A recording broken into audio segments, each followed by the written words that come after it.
양국관리법 개정안 오늘 말씀의 제목입니다. 오늘 우리가 읽은 말씀은 엘리야가 하늘로 올라갈 때 그 모습을 지켜봤던 엘리사에 대한 말씀입니다. 이 말씀 보시면 엘리사는 엘리야를 내 아버지여, 내 아버지여 이렇게 2번 불렀습니다. 이 표현은 고대 근동에서 종이 상전에게나 또는 젊은이가 존경하는 스승에게 자주 쓰던 표현입니다. 이것은 엘리사에게 엘리야는 영적인 스승이었다라는 것을 우리가 알 수 있죠. 그런데 엘리사는 엘리야에 대해서 내 아버지여 라고 부르면서 동시에 또 다르게 이렇게 불렀습니다. 이스라엘의 병거와 그 마병이여. 엘리사는 엘리야를 이스라엘의 병거, 즉 강력한 무기, 마병, 즉 이스라엘의 군대 이렇게 불렀습니다. 이스라엘의 무기요, 군대요. 이게 엘리야라는 거예요. 그래서 신기합니다. 열왕기 말씀을 보면 엘리야와 같은 선지자들은 주로 하나님의 사람, 주의 종 이런 식으로 사람들이 부릅니다. 그런데 엘리사는 엘리야를 이스라엘의 강력한 군대, 무기, 당신이 이스라엘의 무기이고 군대입니다. 이렇게 불렀던 거예요. 이것은 무엇을 의미하는 것일까? 하나님의 사람 엘리야는 나라와 민족을 살렸던 사람입니다. 당시 아합 왕과 그의 왕비 이세벨, 그의 잘못된 정치, 나라의 권력자들과 지도자들의 잘못된 경제, 외교, 국방 이 영역을 위해 기도하고 하나님의 뜻과 하나님의 음성을 그들을 향해서 과감하게 외쳤던 사람이 엘리야였습니다. 엘리야는 단순히 신앙인이 아니었습니다. 그는 하나님의 말씀을 기준으로 나라와 민족을 살리며 경영했던 사람입니다. 이것은 엘리야만 그랬던 것은 아니죠. 성경을 보시면 위대한 선지자들은 모두 이스라엘의 병거와 마병처럼 사명을 감당했습니다. 다윗 시대의 나단 선지자를 보십시오. 왕의 죄를 과감없이 지적하고 그 범죄를 드러나게 해서 목숨 걸고 그 범죄를 드러나게 하고 책망했던 사람입니다. 이것 때문에 다윗이 죄로 계속 끌려가는 것을 멈추고 회개하고 하나님의 진정한 사람으로 바뀔 수 있었죠. 엘리야의 제자 엘리사, 아모스, 호세아, 예레미야, 다니엘, 느헤미야, 세례 요한 하나님의 사람들은 성전만 세우고 성도들의 가정만 축복했던 사람들이 아닙니다. 모세와 여호수아, 사사시대 사사들 이들은 다 하나님의 사람들이로서 그들은 성전만 강조하고 하나님의 백성들을 축복하는 일만 하지 않았습니다. 하나님의 사람은 모두 나라와 민족을 위해서 부름받아 사용됐던 겁니다. 성경에 기록된 위대한 하나님의 사람들은 모두 그 나라의 민족의 병거, 마병의 사명을 감당했던 겁니다. 이스라엘이란 나라의 정치, 경제, 외교, 국방, 사회의 강력역에 하나님의 사람들은 이스라엘의 병거와 마병처럼 사용됐습니다. 오늘 말씀이 바로 그 말씀입니다. 엘리사는 이스라엘의 강력한 무기며 군대였던 엘리야가 이제 이스라엘 곁을 떠나는 것, 하늘로 올라가는 것, 이것이 국가적으로 너무나 큰 손해이고 국가적인 위기라며 나라와 민족을 바라보며 탄식했던 소리가 이스라엘의 병거와 마병이여 어찌 떠나십니까? 그 말입니다. 나중에 본인도 이런 사람이 되죠. 바로 이겁니다. 교회는 교회 안에서만 우리끼리 거룩하면 안 됩니다. 이건 하나님의 뜻이 아니죠. 분명 마태복음 5장 13절과 14절 말씀에도 예수님께서는 이 땅의 교회와 성도들의 아이덴티티를 세상의 소금, 세상의 빛이라고 말씀하십니다. 교회의 소금, 교회의 빛이 아니라 세상이요. 예수 믿는 사람은 교회에서와 내 가정에서만 소금과 빛이 되면 안 됩니다. 밖으로 나가서 썩어져가는 세상에 소금이 돼야 하고, 내가 살아가는 동네, 지역, 이 나라에 빛이 되어야 됩니다. 그런데 오늘날 한국교회의 복음은 국가와 민족의 병거와 마병이 아닌, 세상의 소금과 빛의 사명이 아닌, 그냥 우리끼리 축복받고, 우리끼리 위로받고, 우리끼리 이 안에서 평안하고, 교회가 그렇게 가고 있는 거예요.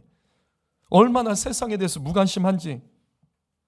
그래서 국가적인 여러 가지 위기를 겪고 있지만, 이 부분에서 성도가 알려고도 하지 않고 알지도 못하고 그냥 여러 가지 여론과 시대 흐름에 따라 끌려다니며 같이 선동하고 선동당하고 이렇게 되는 겁니다. 저는 이 문제가 얼마나 심각한지 한 가지 예로 양곡관리법 개정안에 대해서 특별히 말씀을 드릴 겁니다. 이 내용은 이미 우리 교회 하브루타 때, 토요 하브루타 때 우리 학생들과 간단히 나눴던 내용이기도 합니다. 자, 양곡관리법 개정안 쌀값 정상화법이라고 합니다. 여러분 이것을 아십니까? 이걸 왜 알아야 되냐? 자, 끝까지 가시죠. 이것은 남는 쌀을 정부가 의무적으로 사들이게 하는 겁니다. 이것이 지난 10월 19일 날, 작년 10월 19일 날 이게 국회 상임위원회에서 이게 통과가 됩니다. 그런데 국민의힘에서는 이 법안을 적극적으로 반대했었고, 국회 과반수 이상을 장악하고 있던 이 민주당이 단독으로 밀어붙여서 통과를 시켰습니다. 그리고 이 법안은 지금 현재까지도 국회 처리를 앞두고 계속해서 갈등이 벌어지고 있고, 이 대통령도 공개적으로 나서서 이거 안 된다 반대하고 있습니다. 왜 이게 뭐길래 이렇게 시끄러울까? 왜 한쪽에서 밀어붙이고 한쪽에서는 반대하는 것일까? 그런데 이 시기를 한번 생각해 보자고요. 여러분, 양곡관리법 개정안 상임위원회를 통과했던 것이 작년 10월이죠. 이때가 윤석열 대통령 당선된 지 6개월 때였습니다. 이때 지지율이 얼마인 줄 아세요? 이때 대통령 지지율이 얼마인 줄 아십니까? 여러분, 8월부터 24%로 떨어지더니 이때 28%. 예전 문재인 대통령 때 거의 80% 나갔던 지지율이 지금 30%도 안 나고 지금 역대 최하로 떨어진 겁니다. 절대적인 지지계층인 지역인 이 대구 경북 지역에서도 과반수가 안 나와요. 41%밖에 안 나왔습니다. 그런데 국민의힘과 대통령은 농민들의 표를 잃어버릴 것을 각오하고 이 양곡관리법을 반대하는 거예요. 쌀을 국가가 의무적으로 이것을 구매하는 것, 이걸 반대한 겁니다. 농민들이 얼마나 화가 났을까요? 그러니까 지지율을 계속 바닥을 찍는 것은 아니었을까? 여러분, 정치는요, 사람의 마음을 얻는 겁니다. 국민의 마음을 얻는 거예요.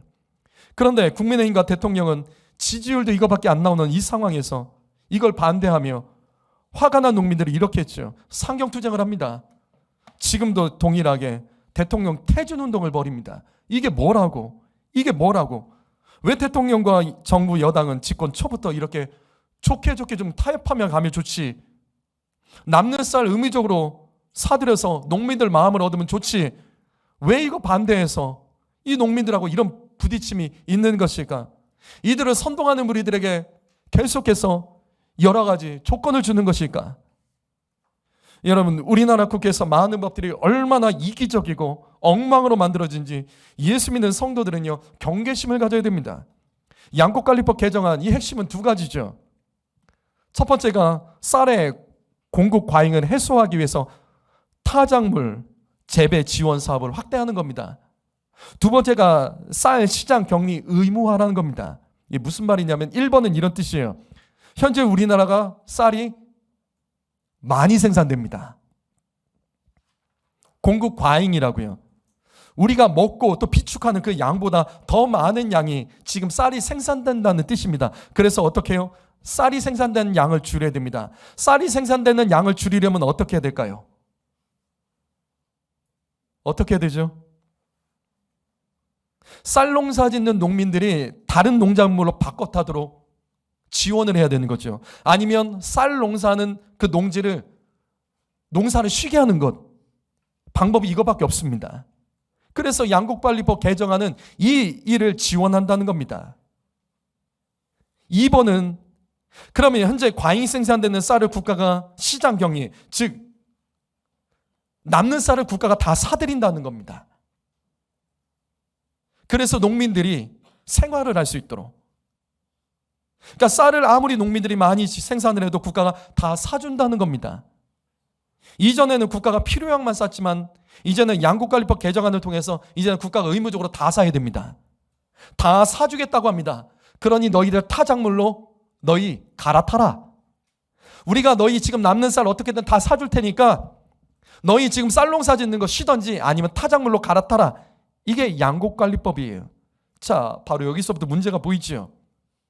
사실 1번은 1번은 개정안이 만들어지기 전부터 원래부터 지원 계속 진행됐던 내용입니다.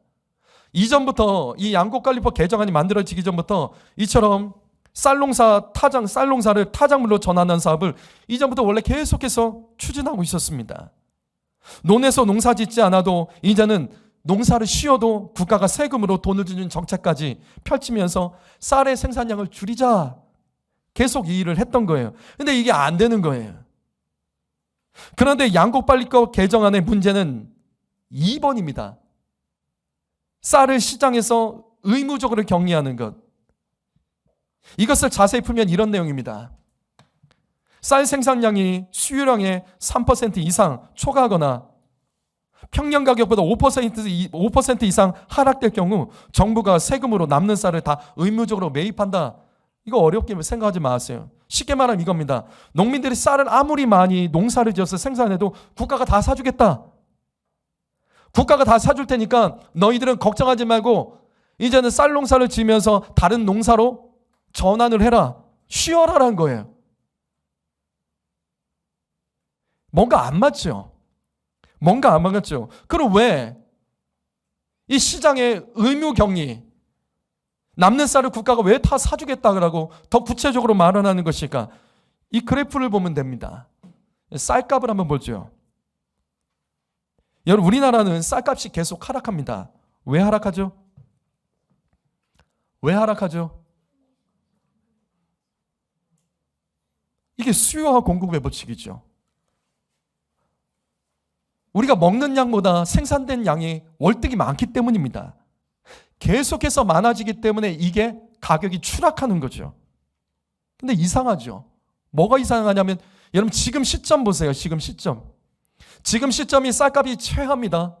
근데 지금 물가는 최대로 올라가죠. 무슨 말이냐면 재작년부터 우리나라는 물가가 현재까지 소비자 물가, 생산자 물가까지 계속해서 올라가죠. 왜 올라가죠? 왜 지금 전 세계적으로 물가가 이렇게 올라가죠? 이유가 뭐죠? 이유가 뭐예요? 전쟁 때문이죠. 우크라이나 전쟁 때문에 특별히 곡물 가격이 뛰면서 곡물 가격이 뛰니까 이 곡물은 음식을 우리가 식량으로서 먹는 것뿐만 아니라 이 곡물을 가지고 에너지 아니면 이 곡물을 가지고 식용유, 기름도 만듭니다. 다양한 사업에 씁니다. 산업에 씁니다. 이게 같이 올라 버리는 거예요. 그래서 먹거리 물가부터 이 기업의 생산자 물가까지 다 올라 버리는 겁니다. 근데 이상하죠. 그래서 이상한 겁니다. 왜? 전 세계적으로 모든 물가는 다 올라가는데 쌀값만 내려가요. 곡물 가격은 다 올라가는데 쌀값만 내려갑니다. 왜 이렇게 되는 거죠? 이게 왜 이렇게 되는 거죠? 이게 왜 이렇게 되는 거예요? 앞에서 말했잖아요. 우리나라는 쌀이 남아 돌기 때문에 그러는 거예요.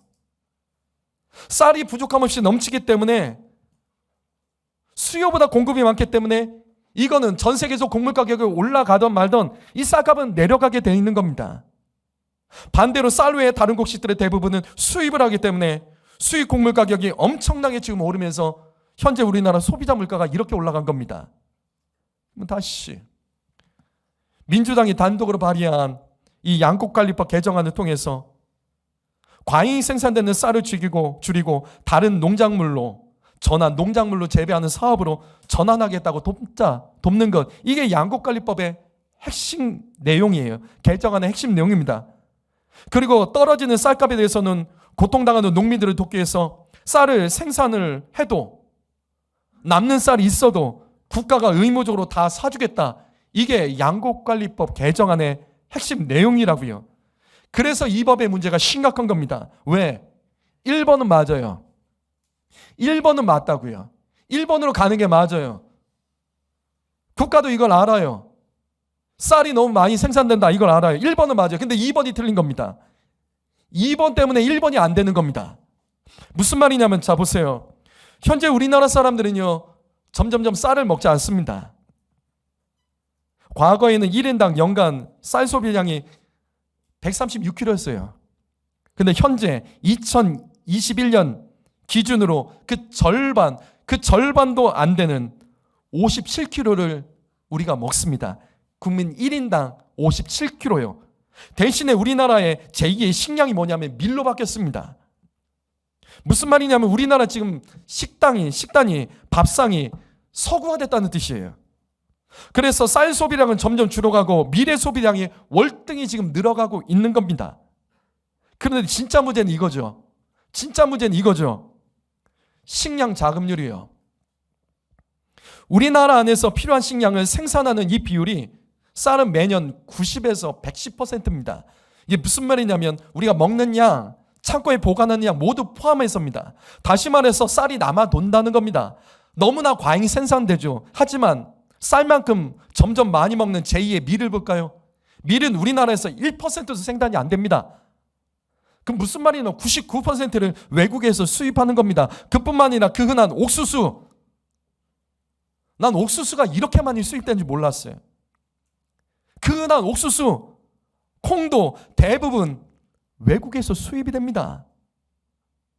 그래서 최근에 우크라이나 전쟁 때문에 우리나라에서 거의 90% 이상 수입하는 밀, 옥수수, 콩 때문에 소비자 물가가 기하급수적으로 올라간 거죠. 대신에 쌀값만 뚝뚝 떨어지는 겁니다. 그래서 다시 우리나라 양곡관리법 개정안을 보시면 모두가 우리나라에서 쌀이 너무 많다고 너무 많이 생산된 것을 잘 알아요. 그래서 다른 쌀 농사를 쉬고 다른 농작물로 밀, 콩, 옥수수로 바꾸도록 지원을 하고, 아니면 쉬면 나라에서 돈을 주는 게 양곡관리법 핵심입니다. 그런데 이거 보십시오. 우리나라가 지금 이렇게 많은 농산물, 쌀 외에 우리 식량을 지금 우리가 이렇게 수입을 하고 있는 겁니다. 쌀은 남아 도는데 이것을 수입하고 있기 때문에 지금 나라가 이런 위기 속에서 물가가 막 치솟는 거죠. 여러분 보십시오. 이렇게 많은 양을 국가가 수입을 하고 있는 겁니다. 그래서 양곡관리법 개정안을 다시 한번 보시면 쌀이 많이 생산되죠. 그래서 다른 농작물로 재배하는 것으로 넘어가야 되죠. 근데 국가는 뭐를 하냐면 남는 쌀에 대해서 국가가 쌀은 다 사주겠다고 하죠. 어떤 일이 벌어질까요? 여러분이라면 쌀 농사 짓는 사람이라면 여러분이라면 쌀 농사에서 다른 농작물로 재배를 바꾸겠습니까? 왜 안 바꾸죠?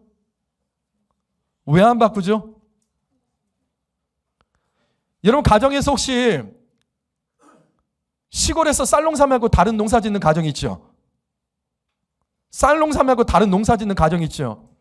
그 가정들 매년 추수 때마다 뭐 하세요? 그거 팔아주고 계시죠? 옥수수, 감자, 고구마, 파, 양파, 많은 농작물들 여러분 시골에서 생산되는 거 그거 팔지 못해갖고 여러분이 사주고 그러죠? 바로 이겁니다. 매년 시골에서 생산되는 것들은 가족이 나눠서 알아서 팔아줘야 됩니다. 농사만큼 있는 것이 농사에서 판매되는, 농사로 지은 것을 판매하는 겁니다. 하지만 쌀 농사는 아니죠. 쌀농사 얼마나 편한지 아세요? 이제는 양곡관리법 개정안으로 농민이 원하면 국가가 다 사줍니다. 생산만 하면 다 사주는 거예요.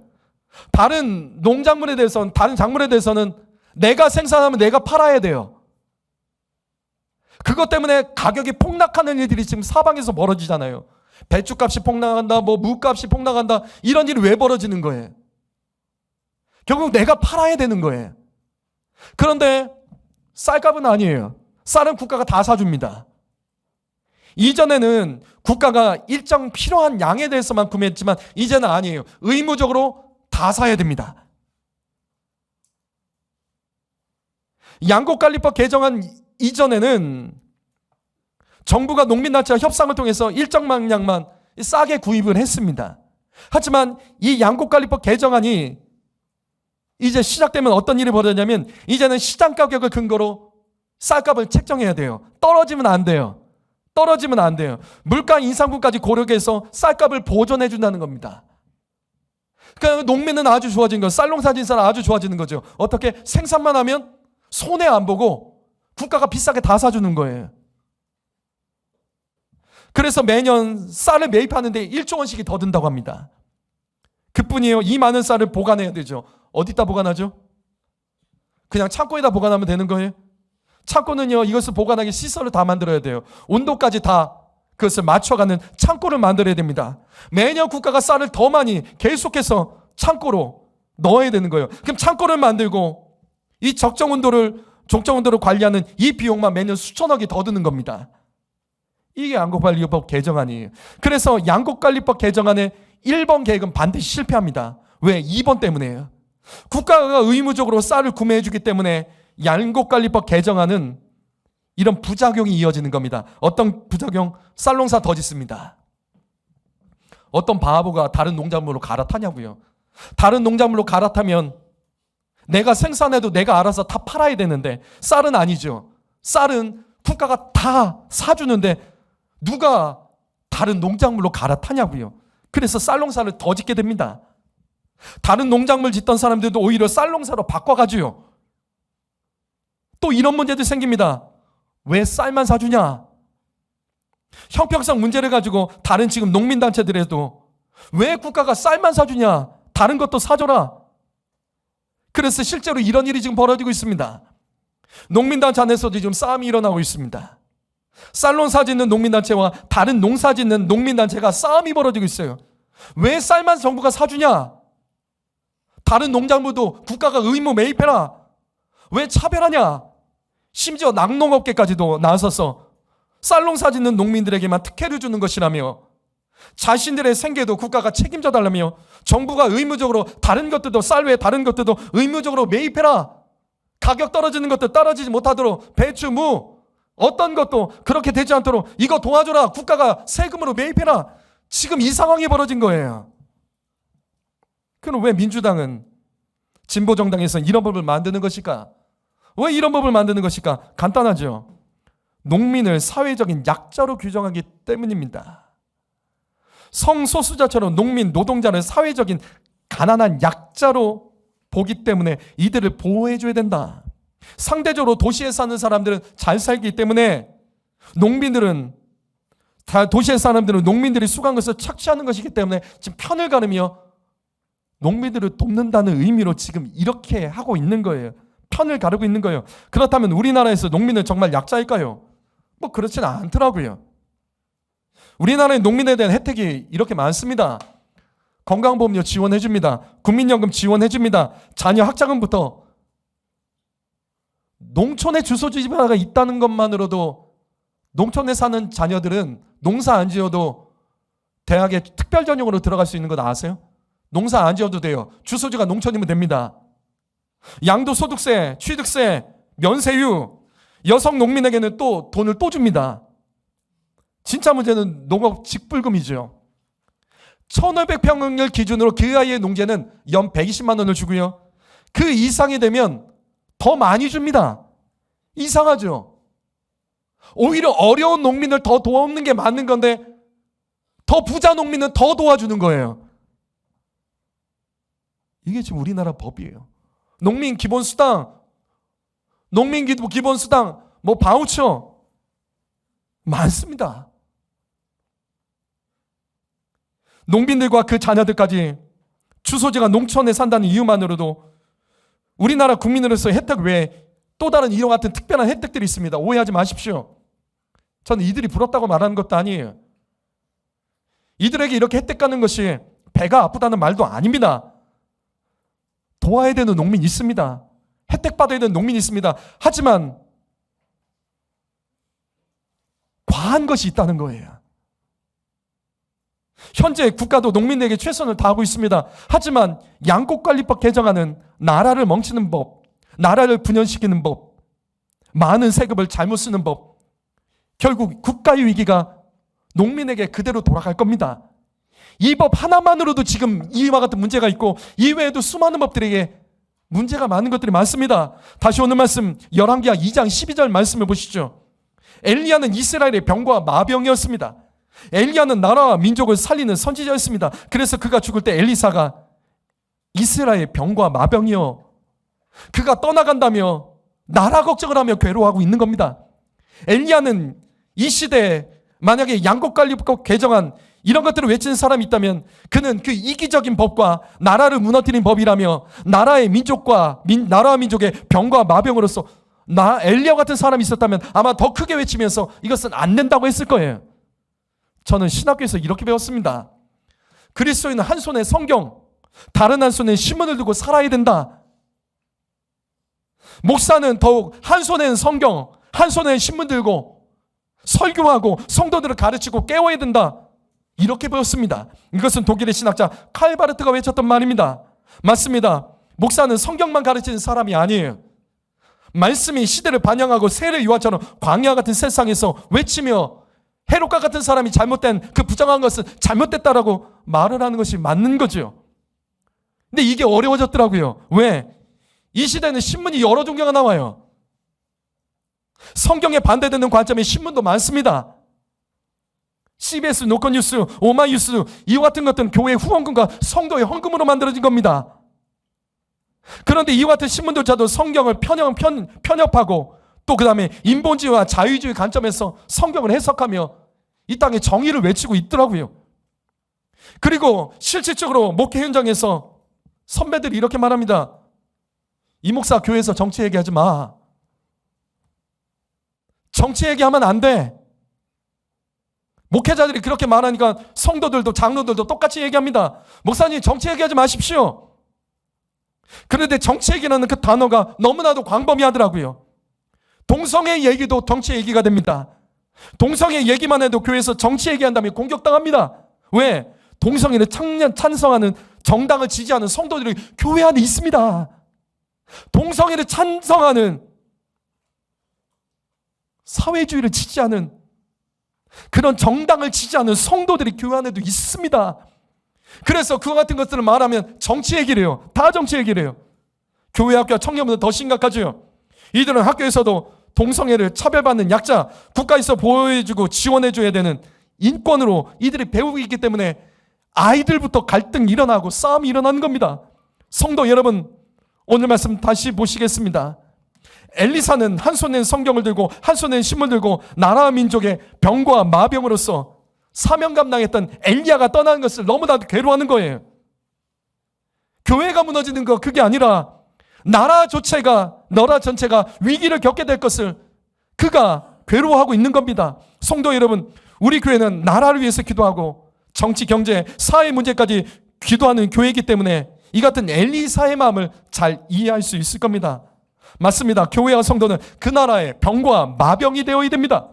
목사는 성도들에게 우리가 엘리야처럼 이 나라의 병거가 마병이 되어야 된다고 가르쳐야 될 사명이 있는 겁니다. 그래서 교회에서는 정치 얘기를 해야 되는 거죠. 왜?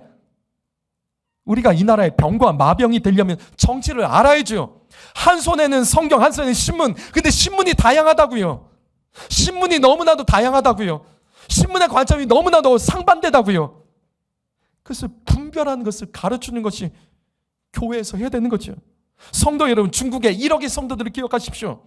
전 세계에서 기독교 인구가 제일 많은 나라가 중국입니다. 1억이 있습니다. 그런데 교회와 성도가 그 나라의 병과 마병이 되지 않으니까 어떻게 돼요? 공산주의 앞에서 교회가 무너지는 겁니다. 처참하게. 유럽과 교회들도 마찬가지입니다. 우리나라에 선교를 했지만 성도들이 그 나라에 병과 마병이 되지 않았기 때문에, 교회와 성도들이 병과 마병이 되지 않았기 때문에 유럽도 미국도 지금 이와 같은 위기로 무너지고 있는 겁니다. 성도 여러분, 엘리사처럼 나를 위해서 눈물 흘리는 교회와 성도가 되어야 됩니다. 내 문제 가지고 그만 씨름하세요. 나라 없이 어떻게 하시려고요? 내가 엘리야 같은 내 나라의 병거와 마병이 되기를 헌신하셔야 됩니다.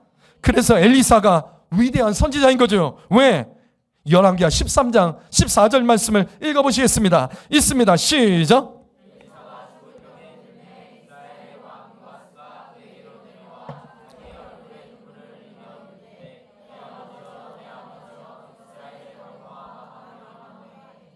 과거에 엘리야가 죽을 때 이스라엘 병과 마병이 하면서 괴로움이 울었습니다. 엘리야가 떠나는 건 나라의 위기인 것, 엘리야가 떠난 것 자체가 나라의 위기이기 때문에 그것 때문에 한탄하며 내 나라 어떻게 할까 고민하다가 엘리사가 자신이 병과 마병이 되기로 결단한 겁니다. 엘리야가 떠나자 엘리사가 내가 엘리야처럼 이 나라의 이민족의 이스라엘 병과 마병이 되겠다, 그렇게 선지자의 사명을 감당한 겁니다. 그렇기 때문에 지금 이 말씀에 엘리사가 죽을 때 보세요. 왕이 외칩니다. 이스라엘의 왕 요아스가 외칩니다. 그 옛날 엘리사가 엘리야를 보며 탄식했던 것과 똑같이 탄식을 합니다. 내 아버지여, 이스라엘 병과 마병이여. 엘리사가 떠나는 것을 가지고 왕이 슬퍼서 우는 겁니다. 이 나라 어떡합니까? 당신이 떠나면 이 나라 어떡합니까? 하나님의 사람이 당신이 떠나면 이 나라 어떡합니까? 성도 여러분, 무엇이 보십니까? 엘리사는 성전만 세우는 사역을 한 것이 아니에요. 성전 안에 들어온 성도들만 축복하고 복음을 전했다는 것이 아니죠. 엘리사는 이스라엘의 병과 마병으로서 나라와 민족을 축복하고 이스라엘의 정치, 경제, 외교, 국방의 영역까지 믿음으로 견인하며 살리는 사명을 감당했던 겁니다. 이것이 예수 믿는 사람이에요. 성도 여러분, 오늘날 교회가 이 땅의 병과 마병이 되어야 됩니다. 목사는 성도들을 이 나라 민족의 병과 마병으로 사명 감당하도록 이 성도들을 키워낼 사명이 있습니다. 자기 문제만 엮여서 돈돈거리며 살지 마십시오. 예수 믿는 사람 그렇게 사는 것 아닙니다. 우리가 믿는 하나님은 이 나라의 왕이십니다. 우리가 믿는 하나님은 열방의 왕이십니다. 이 나라의 정치 경제가 하나님의 법을 따라가도록 우리는 이 나라의 하나님의 병과 마병의 사명을 감당해야 됩니다. 이 민족을 살리고 하나님께 쓰임받는 나라가 되도록 우리는 예배하고 이 땅에서 믿음을 가지고 세상에 나가 병과 마병이 되어야 됩니다. 그래서 교회는 믿음 좋은 자녀들을 신학교로만 보내면 안 됩니다. 교회는 복음과 함께 하나님의 정의로 국가를 경영하는 사명을 가진 성도들을 키워내고 가르쳐야 될 의무가 있는 겁니다. 교회는 그 시대의 정치를 분별하고 견인하는 사명이 있는 겁니다. 이것이 이스라엘의 병과 마병, 그리고 세상의 소금과 빛의 사명입니다. 교회가 정치를 하면 안 돼요. 이거는 맞아요. 교회는 정치를 하면 안 돼요. 그러나 교회는 세상의 정치를 견인해가는 사명은 있는 겁니다. 교회는 교회 스스로가 정치를 하면 안 되지만 교회는 믿음의 성도들을 정치계, 경제계, 행정부, 사법부, 교육계, 외교, 국방, 여러 가지 NGO 단체 이런 지도자들로 파송해서 이 나라 이민족의 병과 마병의 사명을 감당할 때 하나님께서 우리의 가정을 사용하듯이 하나님께서는 대한민국이라는 국가를 사용하셔서 열방을 경영하게 되는 겁니다. 그 모델이 바로 이스라엘이었던 거예요. 그래서 성경에 기록된 하나님의 사람들은 성전만 세우고 가정을 축복하지 않았습니다. 그들은 동시에 이스라엘의 병과 마병으로 쓰임받았고 그와 같은 지도자들을 키워냈습니다. 성도 여러분, 여기 대신교회 잘 오셨습니다. 우리 교회는 하나님을 교회 안에 가두지 않습니다.